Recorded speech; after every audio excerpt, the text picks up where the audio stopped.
Parliament में सदर जमहूरिया के खिताब पर शुक्रिया की तहरीक पर बहस का सिलसिला आज भी जारी रहेगा।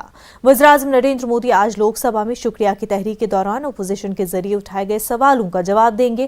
ख्याल रहे कि शुक्रिया की तहरीक के दौरान कांग्रेस रुकन पार्लियामेंट राहुल गांधी ने हुकूमत की पॉलिसियों, महंगाई, बेरोजगारी समेत दीगर मुद्दे उठाए थे।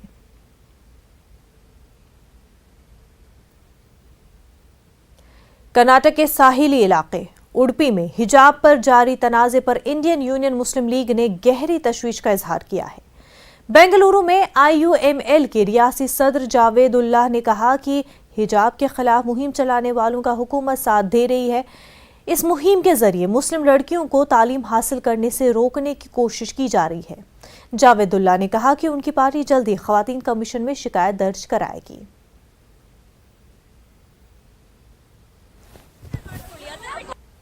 आज ये बीजेपी हुकूमत कर्नाटक में आने के बाद जो हिजाब के खिलाफ जो मुहिम चलाने वालों को सपोर्ट कर रही है और वहाँ के लोकल MLA MPs भी सपोर्ट कर रहे हैं। और इस इतने दिन के बाद इनको हिजाब क्यों याद आया, जब बहुत सारे मसाइल हमारे रियासत में थे।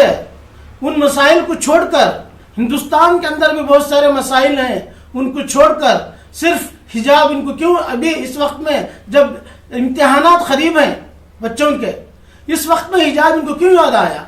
मैं समझता हूं कि ये गवर्नमेंट जो है बीजेपी गवर्नमेंट इनके सपोर्ट में है, जो हिजाब के खिलाफ मुहिम करने वालों का सब पूरा सपोर्ट कर रहे हैं। ये जो है एंटी कॉन्स्टिट्यूशनल एक्टिविटी है।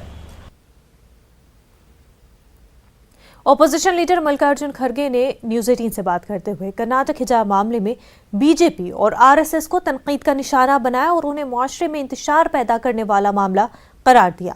उन्होंने कहा कि कर्नाटक के साहिली इलाके में RSS एक टेस्टिंग लैब बना रही है। अगर वहां RSS कामयाब होती है तो इसे दूसरे हिस्सों में नाफिज करेगी।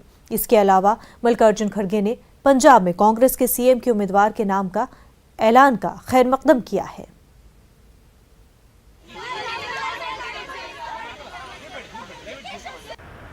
हमारे साथ राज्यसभा नेता विपक्ष मल्लिकार्जुन खड़गे जी। सर, कर्नाटक में जिस तरह से हिजाब कंट्रोवर्सी हो रहा है और बीजेपी की तरफ से एलिगेशन लगाया था कि जो ड्रेस कोड था ये कांग्रेस की तरफ से लगाया गया था पहले। ये देखिए, ड्रेस कोड जो भी था वही अब 9-10 साल से चलते हुए आ रहा है, तो आप लोग क्यों इंटरफेयर कर रहे हैं? क्या उसमें केसरी का था क्या? नहीं। तो ये जो कर रहे हैं आने के बाद एक के बाद एक ऐसे नए चीज़ें लाकर समाज को तोड़ने की कोशिश कर रहे हैं।